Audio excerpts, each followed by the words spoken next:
Welcome back, everybody, to the part 2 Headspace podcast of Nav's new project, Good Intentions. Hope everybody's doing well. Thank you so much for clicking on this video for the part 2 review of Nav's new album, Good Intentions. I am your host, Chris Chrome, and I greatly appreciate you spending the time with me today to review the remaining of this project. Like I said, this is part 2. I'm going to be reviewing tracks 10 to 18. I've already done part 1. It's already out on the Behind That Suit page, so you can definitely check that out, or maybe in the sidebar of this YouTube chat page you can definitely probably see part 1 there. So click that out. Let me know what you want to discuss about there in the comments. If I said anything that may have been wrong or butchered the album in the first part, that would be definitely great. Reason why I did 2 parts is because there is 18 tracks, and it's kind of lengthy to do a whole album review of 18 tracks and not make it more than about like an hour, almost like 2 hours, something like that. So we cut it up into 2 parts. Hopefully that's still working for you guys. Let me know if you guys still like that or not, and we'll try to adjust appropriately. I'm already giving my thoughts and opinions about the album cover, as well as where I know Nav from. You can definitely check part 1 for that. And I've already kind of explained what we do here at Headspace Podcast. If this is the first video you're clicking on, I'll just give you a brief summary. I'm going to break down the rest of the album track by track, give you my thoughts and opinions on what I think the album, what the songs mean, the messages, and kind of where Nav is coming from on certain, I guess, themes or concepts that he wants to kind of bring about with this project. So that's something that I'm looking into. And I've just give you some context if this is the first video you're clicking on. I don't really know much about Nav. I've heard of his name. I know, I've seen his name pop up on certain songs, but I have never really actually seen or heard a full-length project of Nav. So just keep in mind this is my first project listen. I've been bumping the album for at least 2 days now, trying to just get enough listens in to really give you a more in-depth analysis of it. And so we're just gonna kind of run through it there. Like I said, I've already done part 1, so I'm just gonna jump into it. I do want to say thank you so much to the Patreons: Lindell Williams, Ismail Gadamsi, Chris Prado, Jonathan Barnes, DJ Black Hurricane, and Scribble. Thank you so much. And Carl J. Thank you so much for everything you guys do. They follow us on Patreon. We greatly appreciate it. We do greatly appreciate all the support and just the community that you guys give us, and the ability to talk with us, and having access to the new videos that are coming out before anyone else on YouTube or even on Spotify. Yeah, we're on Spotify. You can definitely check us out there on Behind That Suit reviews on Spotify. So pretty much thank you so much, guys. Greatly appreciate it. I'll touch upon that more at the end of the video. And like I said, there's still about 9 tracks left, and I'm just gonna get into it because I do have some things I want to say. So thank you for clicking on this video, and we're just gonna continue the review. So the following track from the last song, which was Coast to Coast, which was the end of part 1 that I did. So the following track is called Run It Up, featuring Pop Smoke. Following up and starting part 2 with track 10, Run It Up, it was a nice intro back into the album. I guess for me, if you're somebody who's just been listening to the album full thing, let me know how you feel in terms of like a full follow through and the flow of the album so far, because with like consistency wise and stuff like that. For me, it was actually a pretty nice start up back into the album, kind of getting back into that mood. I do like the type of sound and the vibe that we're getting. I do want to say rest in peace to Pop Smoke. I know that he's passed away recently, and we're all still trying to deal with that, and we're kind of going through that in the hip-hop culture, so rest in peace to him. But I take a moment since I'm speaking about him. He did a really great job on this track. It was really cool to dive into Pop Smoke. Honestly, for the first time, I've never really listened to a lot of music from him, but it was nice to kind of hear what made him so famous and so like well known. He starts, I'm gonna do verse 2 first, just because verse 1 is Nav kind of doing the same thing that Nav's been giving us so far on the album, but I'll get to that in a minute. I'm gonna give Pop Smoke his respect first. So Pop Smoke comes in on verse 2. He goes, pull up like Ace and I'm shameless, pull up like Ace from the Cleaners, I dropped 200 on a watch, she wet Aquafina, yeah, me and Nav in the Bugatti, moving too hottie.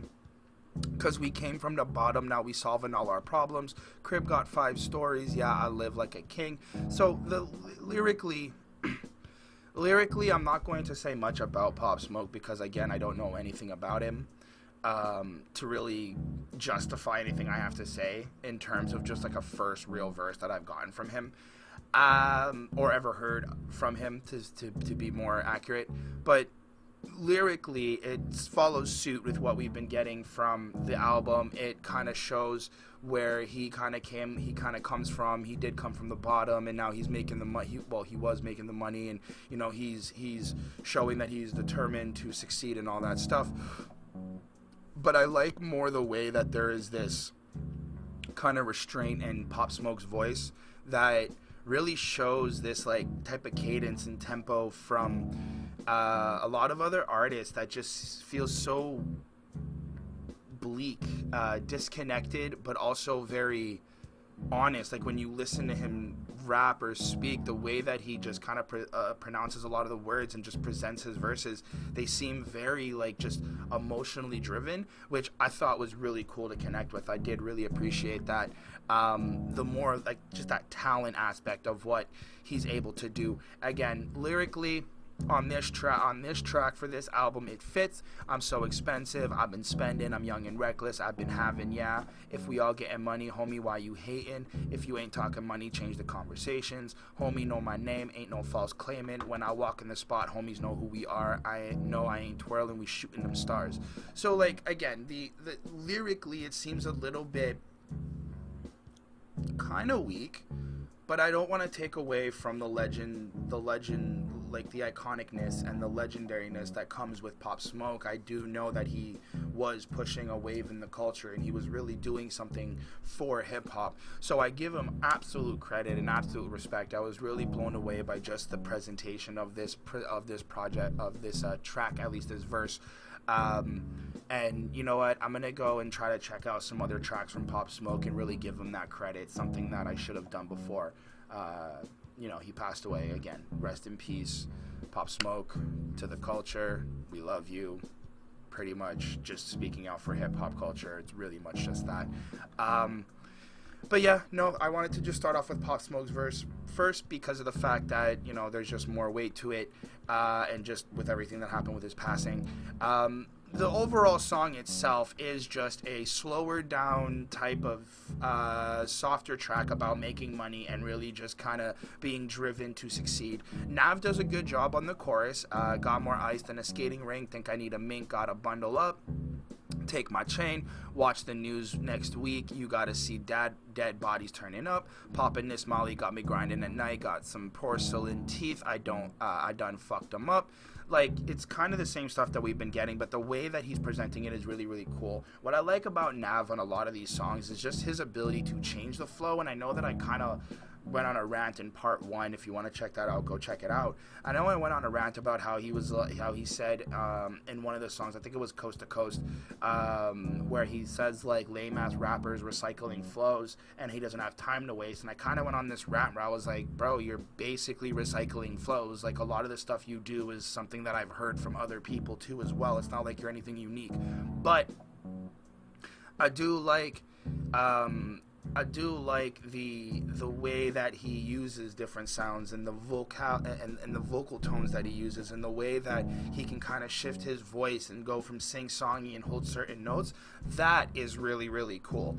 In terms of flows and lyrics, I mean, they're pretty much basic. Like, there isn't really anything to decrypt here or really get into. It's not like it's heavily digestible. It's pretty easy to digest if you're listening to this just as like a vibe.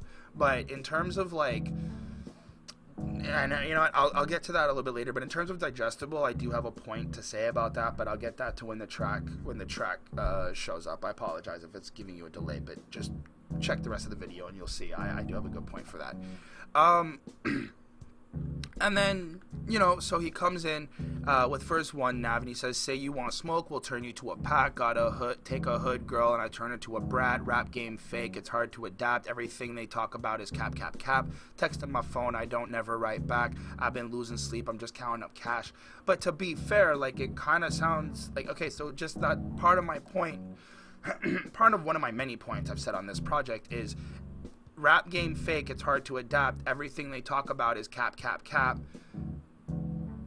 Okay, so you're addressing what they're speaking of in terms of the lavish life, the money, the this, the that. But realize you follow up going, texting my phone, I don't ever write back. I've been losing sleep just counting up cash. Lots of bad habits, I'm popping off tags. I'ma fuck the game up when I drop bag. Rolling off the pills, 200 on the dash. I'm a bend the corner, I almost crashed. It literally just sounds like the same cap, cap, cap bullshit that other rappers are saying. So I'm not really understanding how Nav is trying to present that he's like attacking the rap game and all these other things when, and this is where I feel like I just keep shitting on him, but it's like if you're gonna start saying some of these things that you're gonna start addressing about rap game and like how artists are kind of talking about the same nonsense, dude, there's literally 9 tracks that I reviewed that said the same shit. It could have been anybody else who said those lyrics. You're no different. Besides your production ability, besides your musical ear ability, besides the fact that you have a way with being able to like vocally use your sounds and your vocal tones to change up the song. I mean, again, there's like Chris Brown who can sing. There's other rappers who can sing. There's other like you had multiple songs with Young Thug who does what you do with auto-tune and a bunch of other cadences and tempos a lot better. So for me to really sit here and be like, you really unique and fucking up the game like this, it's kind of like, bro, you can't really talk about other rappers when when you kind of seem to be doing the same shit. Maybe I'm interpreting this wrong, but it sounds very contradictory and hypocritical because you're going after people that are doing the same shit that you seem to be doing. And I'm going to get to that because the rest of this project kind of takes a different change where I start to kind of go, what the fuck? But I'll explain.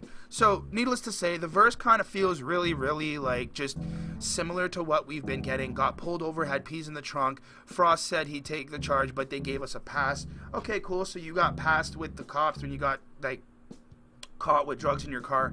Like, I can understand what he's saying here, but you've already kind of filled up this album so much with a lot of this same conversational topics that I'm just a little bit like, this is nothing new, Nav. Like, that's my problem with this, is nothing here is really new yet.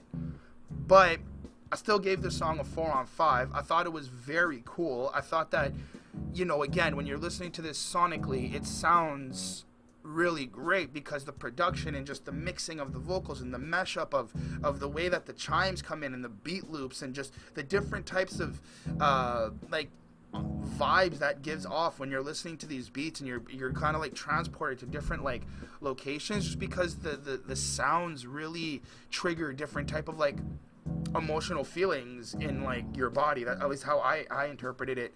So that was super cool. But overall, the song itself is just kind of the same thematically, and that's where I'm just like, it's a 4 on 5. But it's still good. It still kind of brought me back into that hype of the album. So we'll see where it takes us. The next track is Spend It.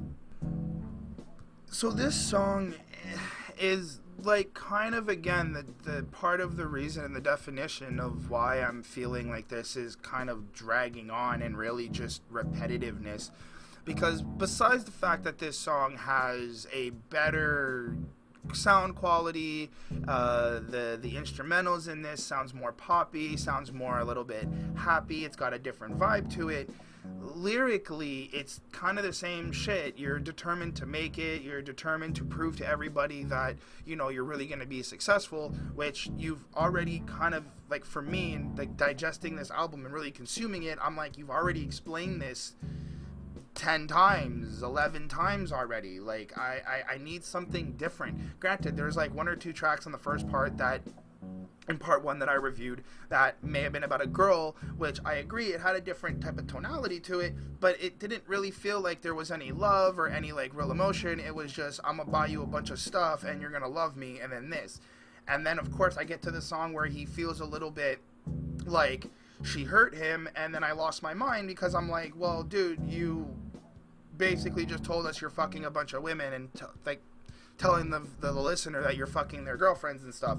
So just with that alone, there's nothing different from you than any other rapper in the game, realistically. And then this song comes on, and it's like money stacking up, no limit. They ready for me to be finished. Sprite gotta drop a deuce in it. Hit corners in the Porsche, I bend it. Paid cash, oh no, it's not rented. I don't care if you're getting offended. I just bought a bitch a bag from Fendi. It ain't tricking. If you got it, then spend it. And I'm like, this is the same stuff that you've been telling us. I was smoking weed in back of the school. I was always late for attendance.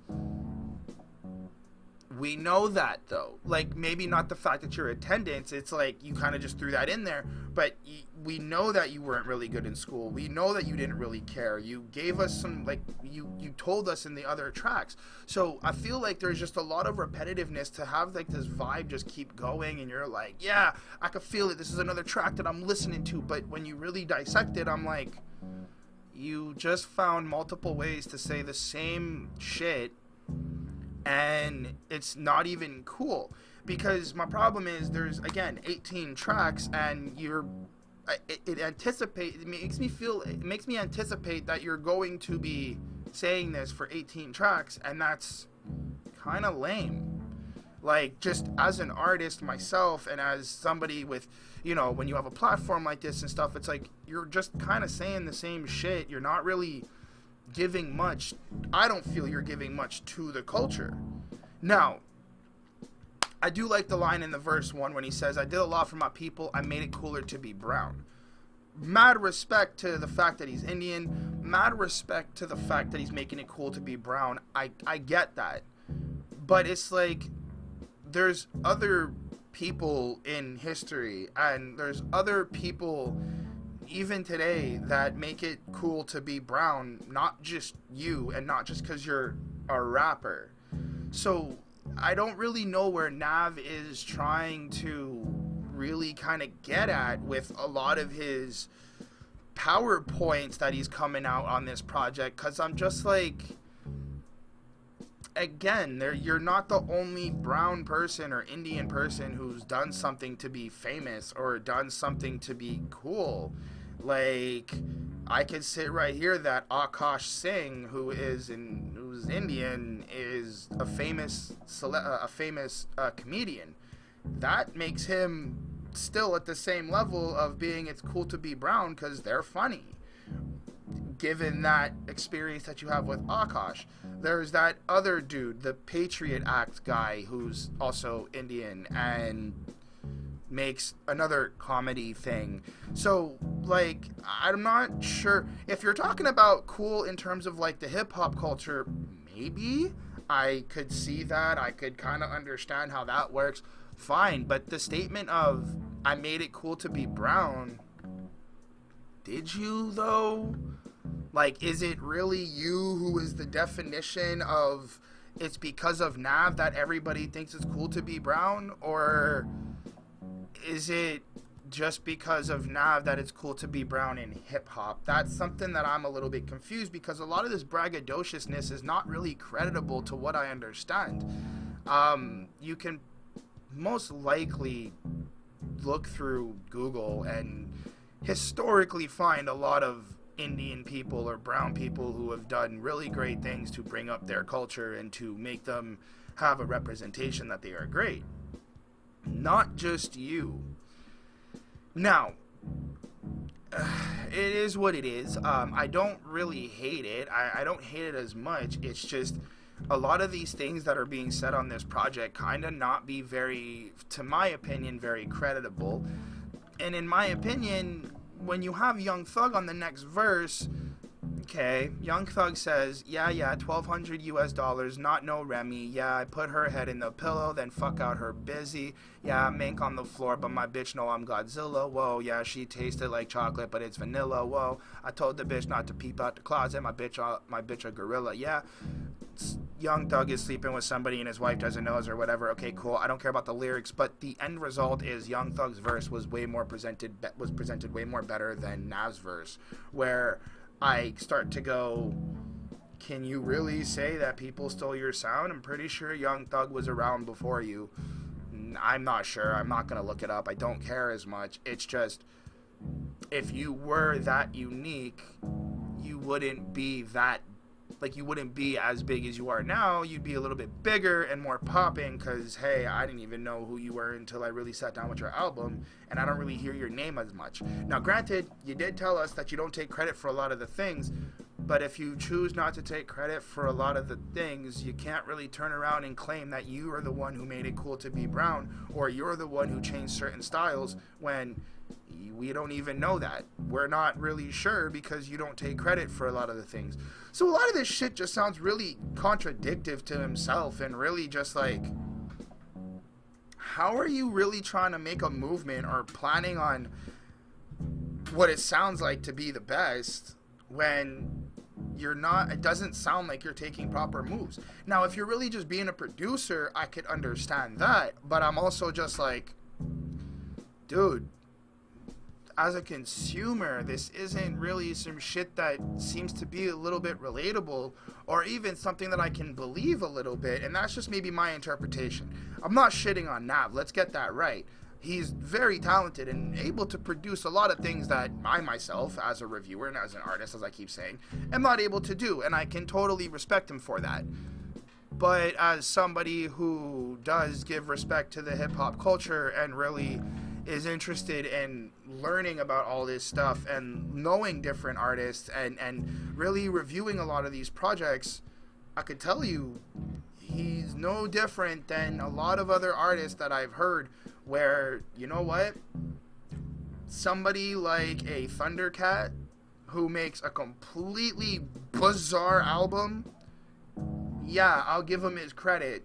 Nobody sounds like Thundercat because nobody's rapping with jazz and bass and this and that and all these funky techno sounds and stuff like that, which is why I really love that album, because the creativity behind it seems so out there and beyond what people could imagine. This just sounds like a regular modern day rap album. Just saying. The song got a 4 on 5. Pretty much what I have to say. The next track is Recap. So I want to start off by saying that this is my favorite song on the entire album. The sound quality of this track, the production of this whole song is just absolutely amazing. Don Toliver just really blew my mind with his singing ability and the way that he just comes in and just flows uniquely. Oh, it was great.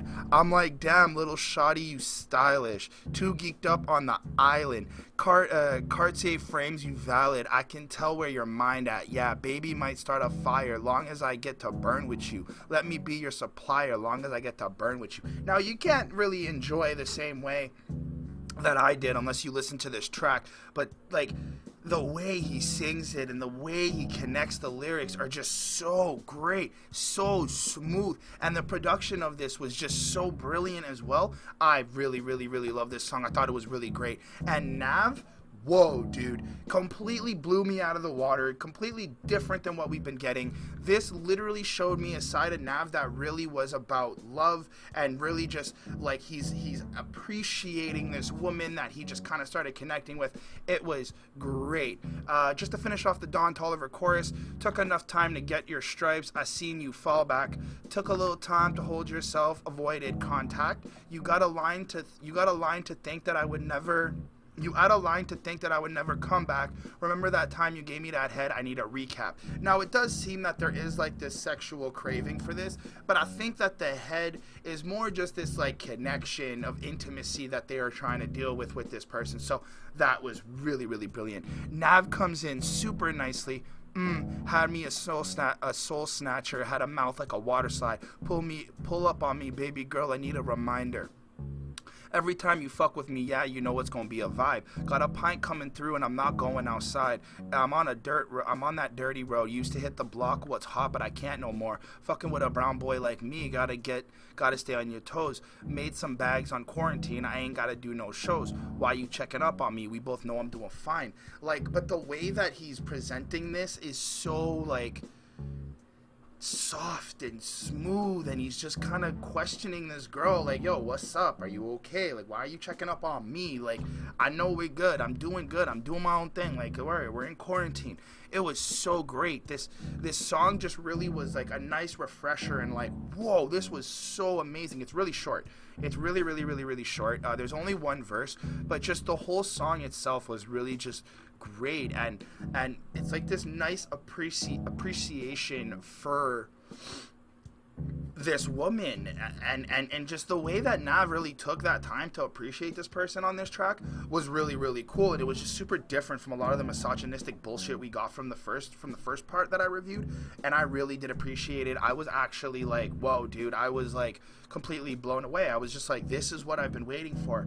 Now, this is part of where I'm building up that conversation of like, this is part of my issue with this project, and we'll just hold on, just trust me, hold on, I need you to get to the next track, and then I will completely divulge everything and explain it. So the song's really, really pretty straightforward. Then we get, after the first verse, we get the chorus. I'm like, damn, little shawty, you stylish, too geeked up on the island, Cartier phrase, you valid. But just the whole thing, it's so great. The beat, the energy through it, just everything. It got a 4.7 on 5. This is my favorite song of the whole album. I've been playing this over and over and over and over and over again. I really do love this track. It's amazing. Nav and Don Toliver did a really, really great job. Perfect. 4.7 on 5. The next track is She Hurtin'. So, following this, like, introduction, I would call it, to the lovey-dovey side, emotional side of Nav, we have a song that follows through with this idea of really just understanding that this woman is in pain, and that she's hurting, and it's just still consistent with that lovey-dovey emotional side to Nav. I'm gonna get on with my problem first, and I will explain after, but my issue with this is that, where the fuck was this feeling in the first part? My problem with like placement with albums is that when artists do shit like this, it's like it really is a little bit hard to digest the full project, because you get a slew of like repetitive music that is really great and really energized and really fun to listen to. But for me personally, this is Christopher Johnson's personal opinion. It's like, by the time I got to track 9 and I got halfway through the album, I was ready to cut it off, because I was like, again, with that anticipation of like, is this really what we're gonna get?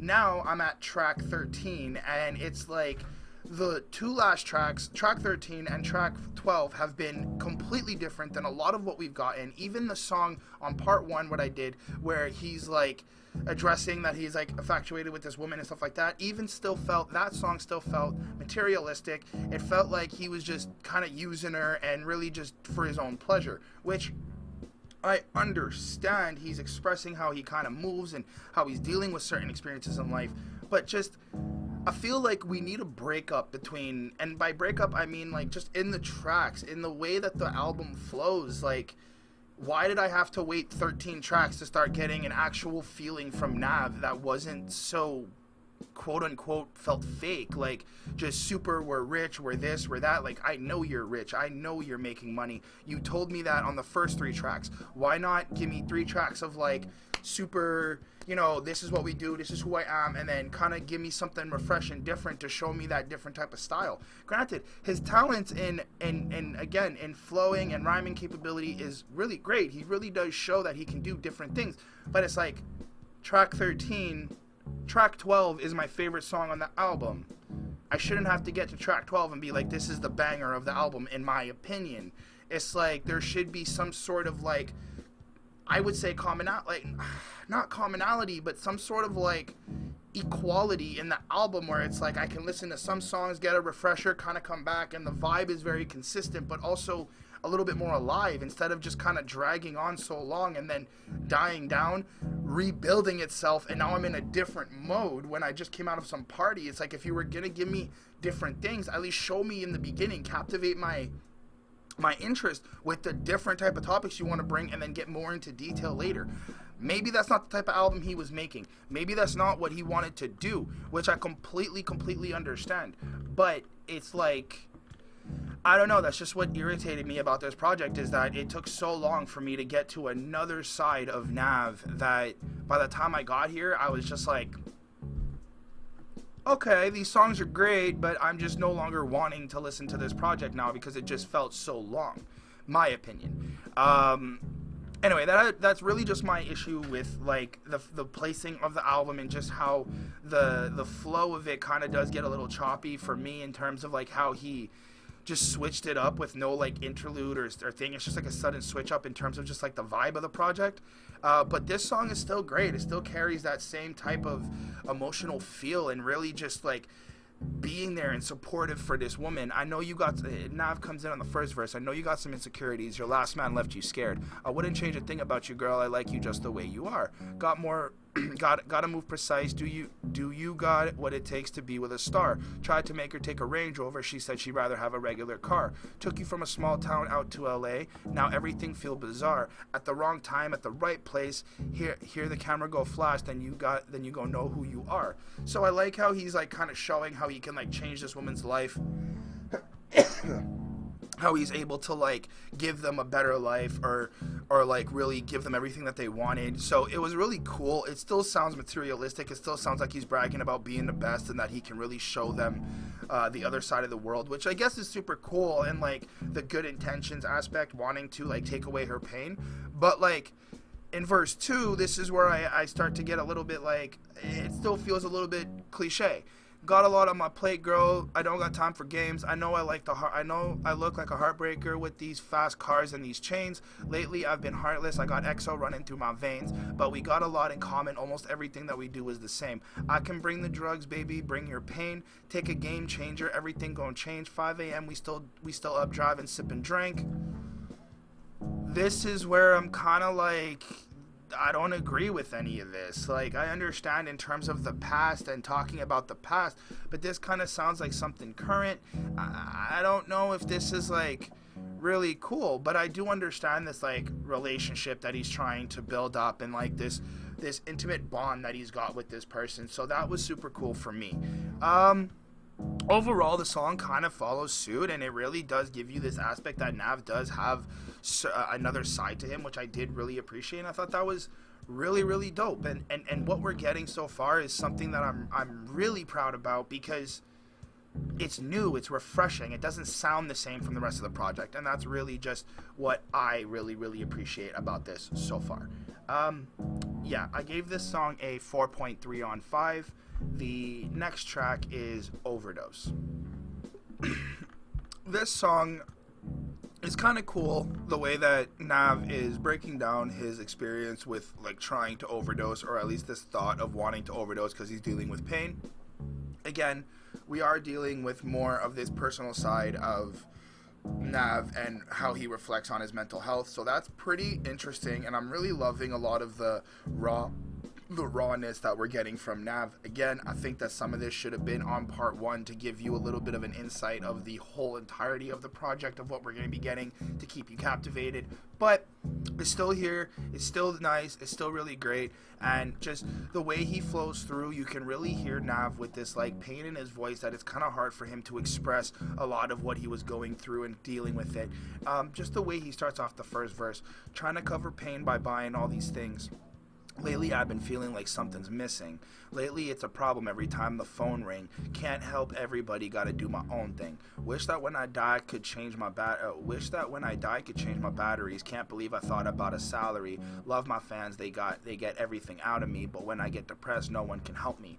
So that right there, just acknowledging that he's trying to cover himself, his pain, and cope with his issues by spending money, and he's aware that he's spending money, and he's aware that he's kind of dealing with these phases with his mental health, which is really brave to express and really like just honest. So I did appreciate that, and I thought that was super cool. Don't know why they hate me since I came out on the scene. Don't nobody know what it feels like to be me. That they be so naive, it's easy fooling family. They think I'm happy just because they see me on TV. Which I like how he's addressing this life of fame, and that things don't really change just because you're rich and you're just putting in this hard work and dedication. But like, I'm still vibing with this. I'm still vibing with the idea that he's expressing all of these like real facts and these real pains that he deals with and these real struggles. This is what I like from Nav. This is what I really do appreciate. If I wasn't getting checks, nobody checking on me. I like how he ends that there, because the idea of like, if he wasn't making money, nobody would care, and that's like a realistic thing in life. I think like, if you're not really beneficial to people, they don't really want to check up on you. And it's the idea of like, you know, feeling alone and feeling like you don't really have anybody who truly cares if you were broke or not, if you really are like in a good space or not, and that just that feeling alone, I'm like, okay, I can relate to that. That is something that does feel, and it gives you that sense of like heartbreak a little bit. So I was like, okay, this is a really good emotional track. The chorus comes in, Xannies had me comatose, and it was all my problems' fault. Sometimes I hope I overdose just to get all my problems solved. Gotta get my brothers out the cage, and I don't care what it costs. All my brothers on the same page, nobody taking orders, everyone a boss. That's really cool. I like how he's acting as everyone is equal. Everybody is in his family and his circle is like all the same. They're all kind of one unit. So that was super dope. I like how he tells us, I was selling weed on foot. I chopped the soles of my Jordans off. Somebody from the hood just got took, and I still feel like I should get involved. That's super cool. I always feel like he should be a hero and he should make a difference for his community. That's something really interesting. I do appreciate that. Follows through with the second verse. Thumbs hurting. I've been counting hundreds all day, working hard, so I go hard when it's time to play. With EXO, all your dreams come true. You know you ain't getting paid.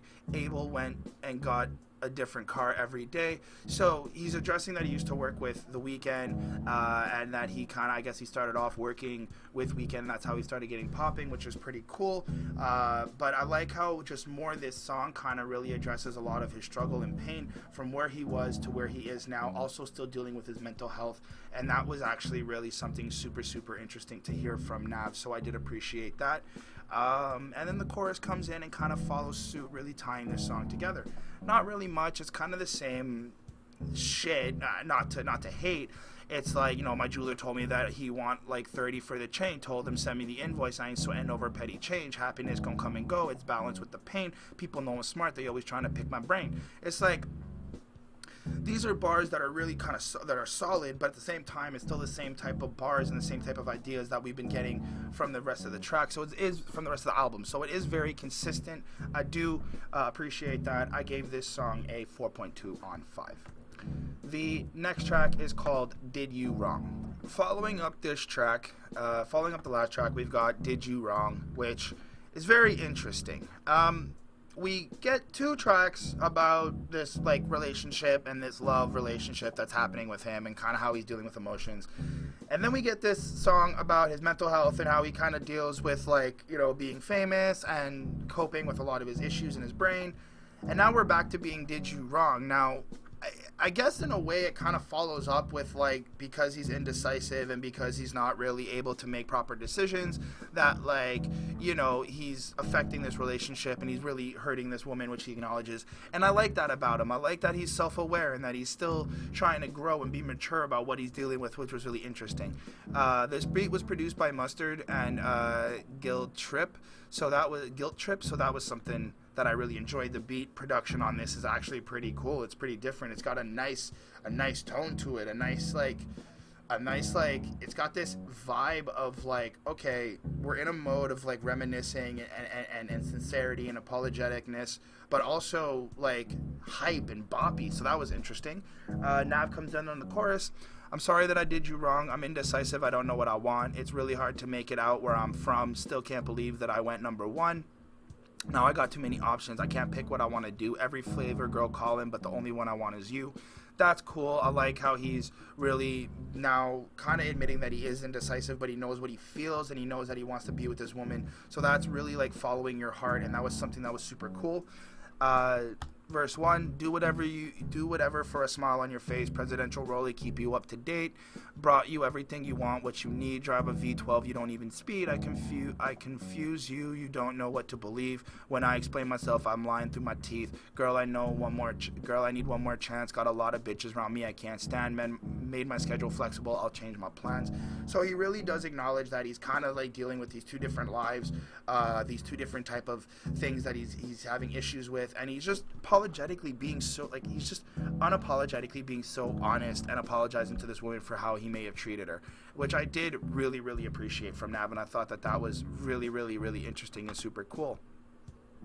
The chorus comes in just reinforcing that idea that he did wrong and he's aware of it, and he's just begging for a next chance, and he's really just wanting to be with this person. So it was really solid following through and really enforcing that first verse. Setting up for the second verse, I told myself I'll never fall in love. I had to rethink some things. Hope every time you go, you hear my songs in the club and they make you think of me. Thinking about you all the time, girl, I miss your touch, but you say you don't feel me. I got mob ties everywhere, I can't be touched, but losing you gon' kill me. Which is really interesting how the idea that he can't be touched from anybody, that idea of being a boss, but like he can't get killed, but the only thing that will kill him is not having her and not having this person beside, which is actually pretty deep from Nav, and I did appreciate that. That was super cool. And that was really just much of really kind of how I felt was really just most important on this track. I did like how he ended, trying to fix things, you said my time's up, what you trying to tell me, what about the time we invested didn't mean anything, which is really interesting because it's like, I don't feel like you get the right to be like asking her what about the time you invested, because it's really the question of what about the time she invested while you were making issues as well. It seems like she may have left him and he's dealing with this, but a lot of the issues I have with that is like when you're reminiscing and you're self-reflecting on what may have happened, you got to kind of also put yourself in the shoes of the other person on why this situation may have happened and why this could have been a thing. And I feel like it's selfish to ask about the time that's been invested, or if it didn't mean anything, especially if you're not taking a look about like what she may have invested in or what she may have been feeling. I get that you're asking questions and stuff, but like as a smart artist, the way that he seems to be, there could have been more of I feel like there could have been more of an in-depth analysis or something that's really like acknowledging that, you know, you're aware of how she feels, you're aware about like her insecurities and stuff like you did on the last track. So that was something that was really interesting that I did appreciate. But this song got a 4.2 on 5. The next song is called MySpace. Honestly, this song isn't really for me. The use of auto-tune on this and the way that he just kind of flows through didn't really catch my ear. It didn't really interest me. It does kind of feel like he's still trying to be consistent with this idea of proving that he was like there for this woman or whatnot. Like in the first verse, I gave you a lot of things, but I can't give you what you want. I gave you a lot of rings, I still won't make you number one. Can't tell the truth. I keep online. I can't help it. I always put myself first. You say I'm selfish. Since I got some change, I can't lie. My feelings changed.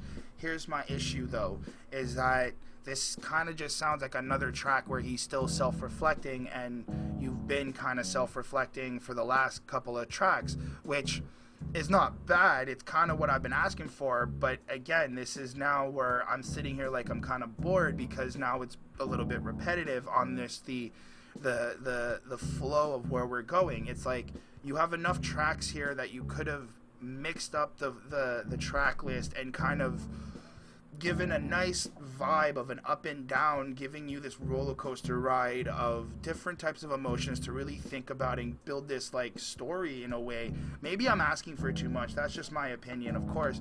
But like, I don't know. You let me know after listening to, 9 tracks of kind of what seems to be the same stuff, and then another 9 tracks of what kind of sounds to be the similar tracks or the same sounds, the same vibes. It just seems like you got one part of the album, the other part of the album, where for me this could have been cut into 2 projects, where it could have been, one side good intentions, one side good intentions, the other side, and like side A and side B, and it could have made it a little bit different. I also just noticed that there's a deluxe album where I'm sitting here going, you've got to be kidding me.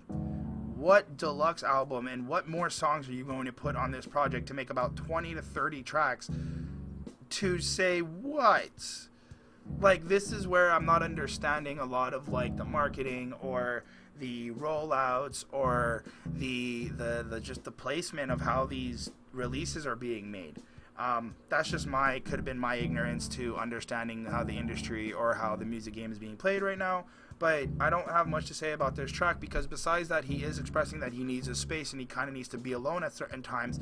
It still just feels like you say I don't do nothing for you, and in the end it's all my fault. I spoiled you. Don't make me start to think you don't deserve me. When I wake up I think about you the first thing. I'm trying to clean up my mess. You told me step it up, say less. Try to text, you leaving me on red. If I pop 2 perks, my pain is dead. Again, it's like I'm kind of sitting here going, yo, if you maybe stop doing drugs, if you stop thinking that buying her a bunch of shit is going to really work, and if you just start to really try to understand where she's coming from, maybe it'll be a little bit easier. And it's hard for me to believe that Nav doesn't understand this. It's hard for me to believe that he's still dealing with, like, he doesn't understand, or a lot of the questions that I'm interpreting from these songs are just kind of like, what did I do? How did I fuck up? Or this. And it's like, bro, I don't think he's really realizing that there's more to, I guess, this relationship, which, you know what, fair. It does dive into the fact that he may be dealing with a mental illness, and that, you know, he may not completely understand or anything like that. So that's where I'm like, okay, I completely respect and understand what your, I guess, overall message is to explain here, but really, like, you can't see past the materialistic bullshit that you keep bringing up and expressing to people, men and women, and expecting them to kind of just let you pass with it. Like, I don't know, a lot of these songs kind of feel contradictory to me, where at one song he's asking, you know, oh, I'm not thing to you unless I'm making a check, and nobody's gonna check up on me unless I'm making money. But when we come to a relationship, it sounds like, you know, I struggle trying to make you understand. Please don't make me have to change our plans. Guess I ain't got what it takes to be your man. Trying to hide the fact. I hope it never ends. Yeah. You say I don't do nothing for you, and at the end it's all my fault. I spoiled you. Don't make me start to think you don't deserve me. Why? Because you spoiled her. Because you gave her money. I say this based on, like, personal experience and just things that I've lived, where it's like, yo, you can spend a lot of money on somebody and thinking you're doing the right thing and doing what's right, but in reality they may not even care about the money. They may not even care about what you're buying them.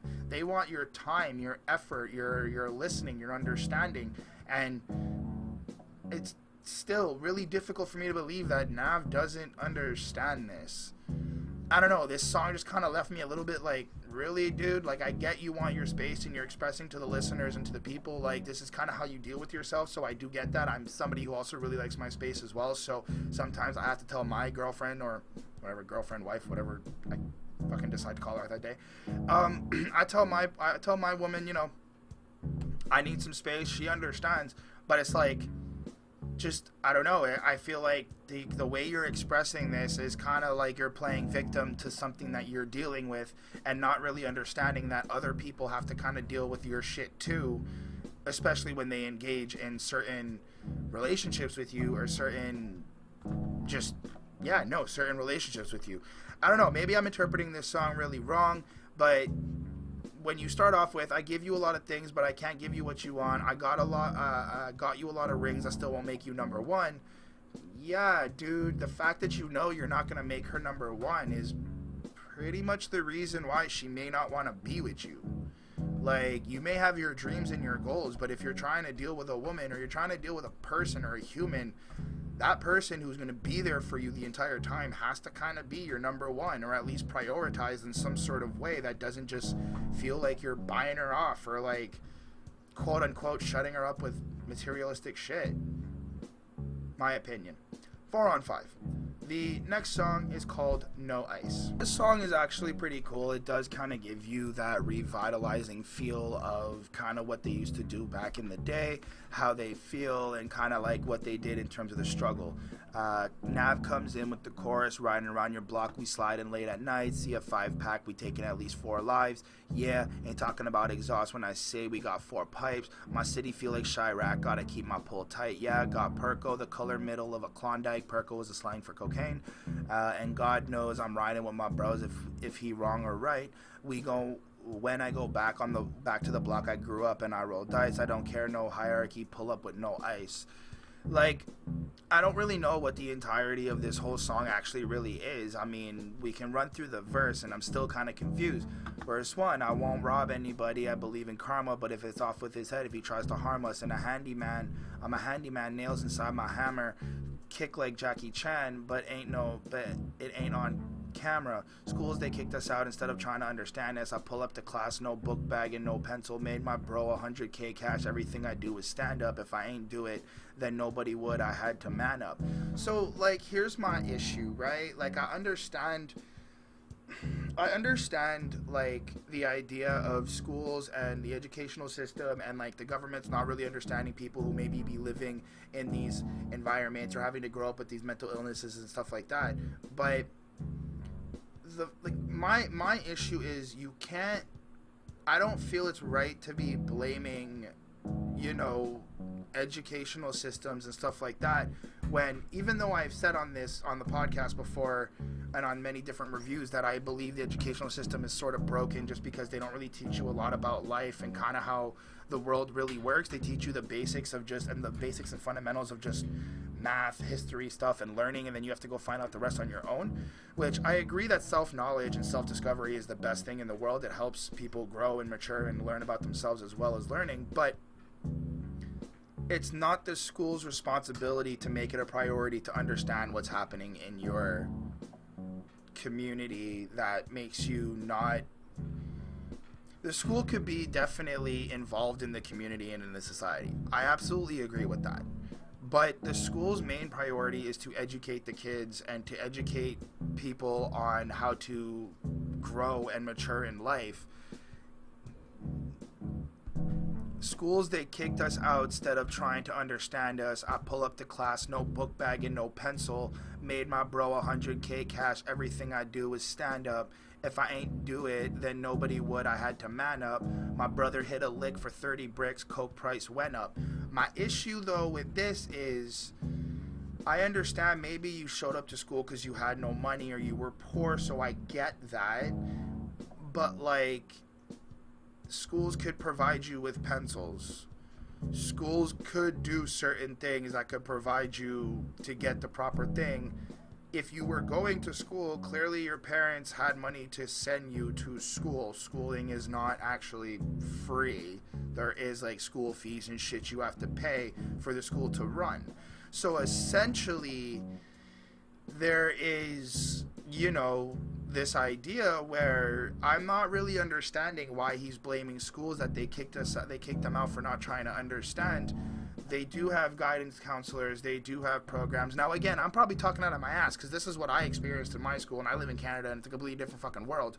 Where he lives, it may have not been the same thing, but he comes from Toronto, from what I understand. I've lived in Toronto. Not lived, but I've been to Toronto. I have family in Toronto. It's still a Canadian place.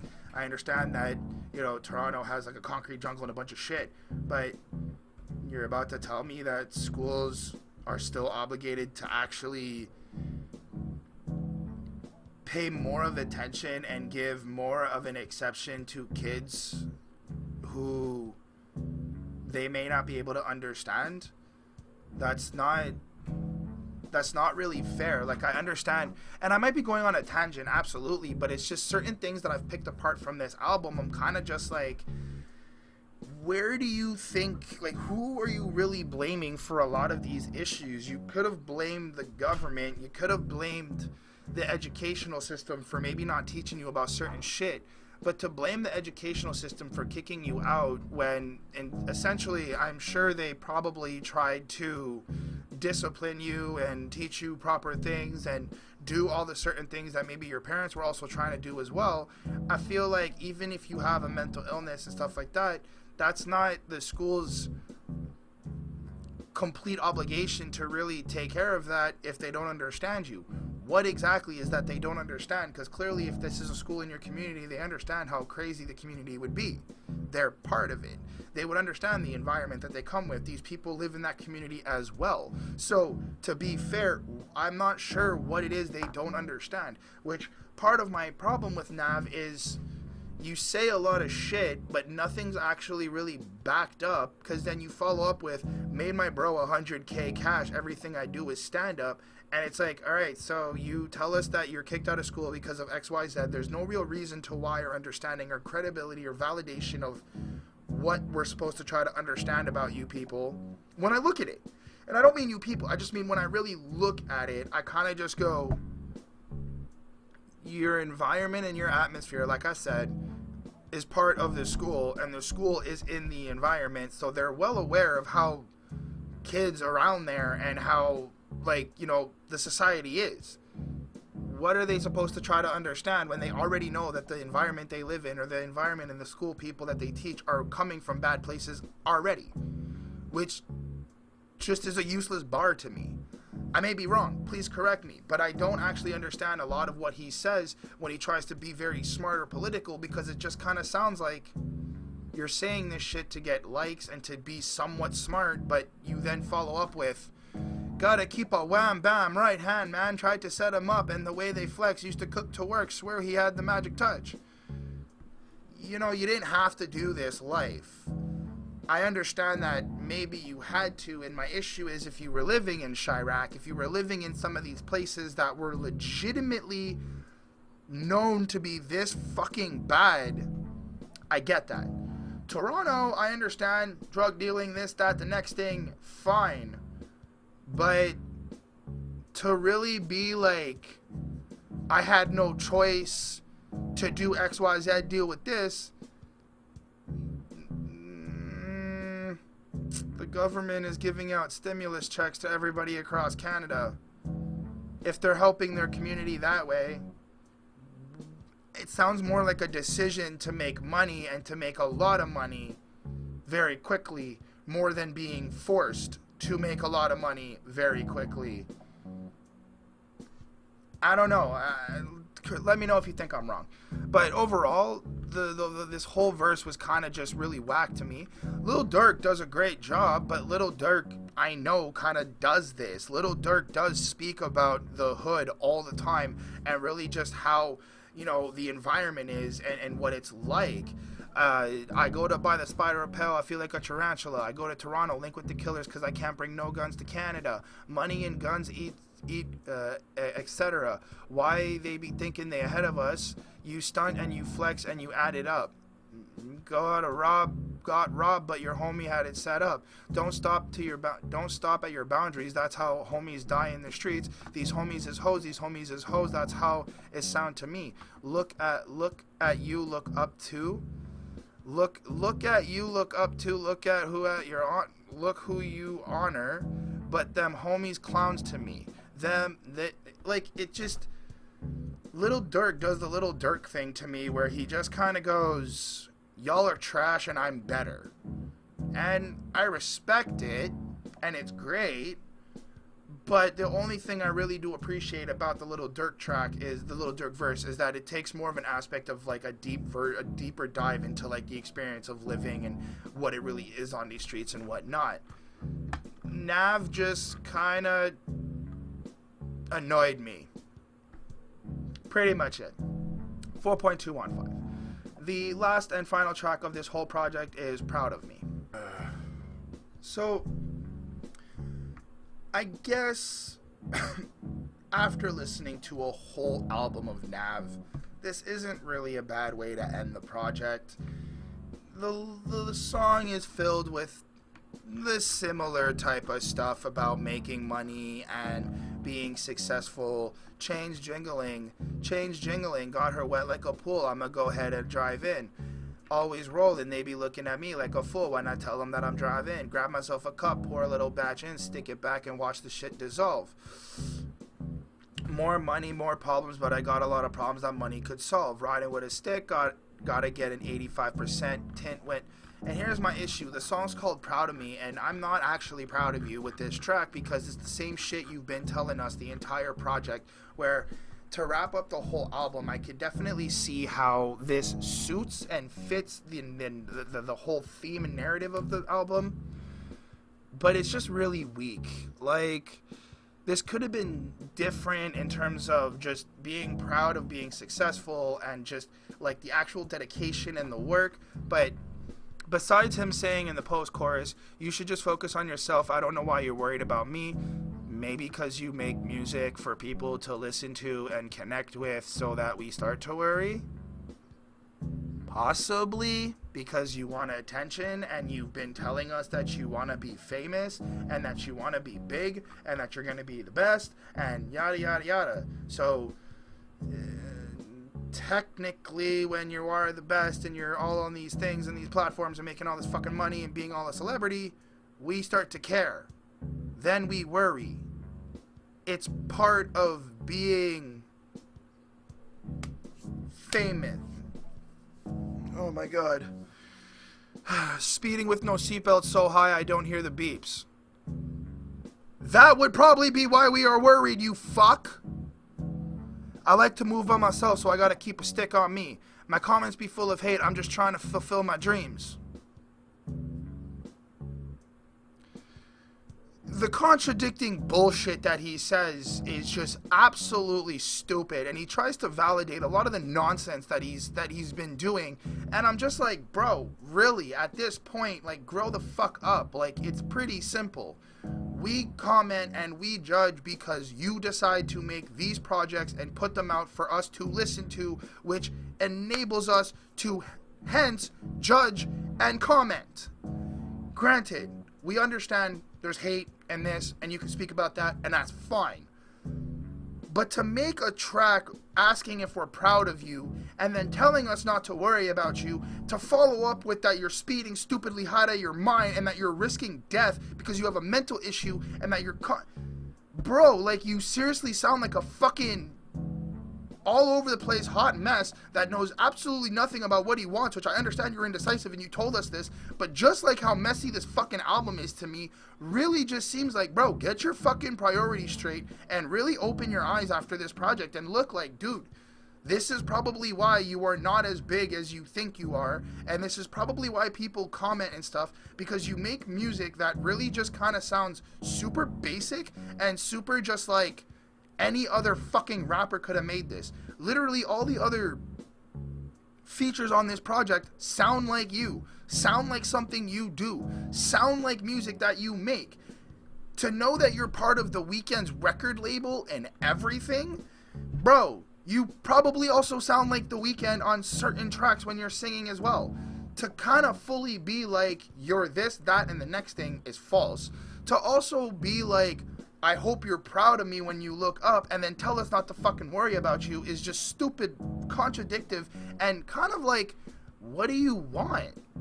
Like, make a decision on what you want. I understand you're decisive, but get the fuck off the drugs and maybe clear your brain for a minute, and you'll realize, oh shit, maybe this is what I want. Like, I don't know how to interpret this song properly for me to actually feel proud of you, besides the fact that you made an album. Yes, I'm very proud you made it to be successful. Very proud and happy for you that you became what you wanted to do and you're fulfilling your dreams and you're dedicated to your work. But seriously, re-listen to this album and go back and think to, like, just think to yourself, like, should we really be proud after what you've told us on this project and kind of just how you, like, again, I'm going to bring it up. I'm proud that you're going to fuck my bitch multiple times. Bro, I'm proud of every other rapper who fucking says that in a cooler way. Just saying. Like, there's no real difference. I gave the song a 4.2. I like it. The whole wrap-up of the album makes sense. Entirely in a project makes sense. But seriously, bro, I don't know. this isn't something I'm going back to besides the song with Don Toliver. This isn't a project that I'm really, hyped about. Like, at first I was like, yo, some of the songs are pretty dope, and then I just realized it's just repetitive and the same shit. You can pick any song on this album and basically be like, yeah, this is the whole track. I don't know. Maybe, I don't know. Moving on, overall, the whole album got a 4 on 5 because, yeah, a lot of the music production and the song placement and the music production and the song creations are really great. Song placement's kind of weak, kind of annoyed me that I had to wait till the other half of the album to get some real shit. And, as a first listen, I'm not really impressed with Nav entirely. I'm kind of like, yeah, you've got skill, you've got talent, you've got work, you've got great musical ear. But dude, if this is really what your music is and this is really the vibe you make, I can go find 8 other rappers who give me the same or even a better vibe and make better music, which, I don't know, I take into consideration when listening to projects, because if everybody's going to be out here going like, oh, I'm the best at this, are you though? Are you really the best at this? Are you the person who made brown people cool? Are you the person that made this style? I don't think so. I don't know. Since you came out, since this, that, I'm not sure. Maybe you were working with The Weeknd and made it poppin'. Great. Maybe you should think about taking more credit for things that you have done so we can see a lot of the production and see how well you've actually been progressing in the hip-hop game. Things to think about. My own opinion. Don't really have much else to say. I hope you guys really did enjoy this video. Thank you greatly for everything you guys do for us and sticking with us the entire time. This has been a very long review and a very long adventure with this project. I hope you guys aren't really mad at me for everything I said about Nav. I do really think he's got some potential. I do think he's got, a lot of things to bring to the hip-hop culture and a lot of sounds and creativity and artistic talents that he can bring. But overall, besides sounding like a really long, dragged-out playlist, this album, as a first sit-down review, wasn't really the greatest for me because, I don't know, it just kind of shows me that you're almost like everyone else. I may be wrong. Prove me wrong, guys, in the comments down below. Please tell me how stupid I am for, butchering this album. I would really appreciate it because I don't really see the enticement of wanting to listen to this. Maybe the productions of other projects and other artists are really, really great, and I can see why he's a really great producer. Lyrically, tell me you're gonna fuck my bitch one more time and you just sound like everyone else. Kind of like what Eminem said on his album, how many times you gonna fuck my side chick? That shit's getting old now. Literally, it's getting old. And then I say this, you act all tough and this, that, and the next thing to then give us 3 tracks back to back where you're basically emotional, this, that, and everything else, and women are breaking your heart, and it's like, dude, you kind of just explained how you didn't give a fuck. And I don't know, it just sounds very hypocritical. Maybe if you would have placed some of these songs there, it would have changed my attitude about it. Maybe I would have kind of understood that he's really indecisive and he's dealing with all these things. Cool. But you gave me a full-fledged 9 tracks of telling me how rich you are and how you don't really care about anything but yourself. And then a full other side of the track where you're like super supportive and everything is really great. I don't know. But with that, thank you so much to the Patreons: Linda Williams, Ismail Gadamsi, Chris Prado, Jonathan Barnes, DJ Black Hurricane, Scribble, and Carl J. Thank you so much for everything you guys do for us. Follow us on Patreon, help us get new equipment, help us build a new studio, make sure that we're all staying communicative and being a one happy community. They get access to all the new videos and things that come out before anything else on Patreon. If you want to check that out, please, link is down in the description below as well. Hit me up on Twitter, best way to contact me. People have been following me, people have been hitting me up. We're having conversations. Somebody actually sent me music that I'm going to listen to, so that's pretty cool too. You got anything you want me to check out? That'd be really, really great. And I will see you for the next Headspace video or another video that I decide to do during this quarantine time. Hope everybody's doing well. And yeah, be safe. And if you got time, go check out the other videos. Have fun and peace out.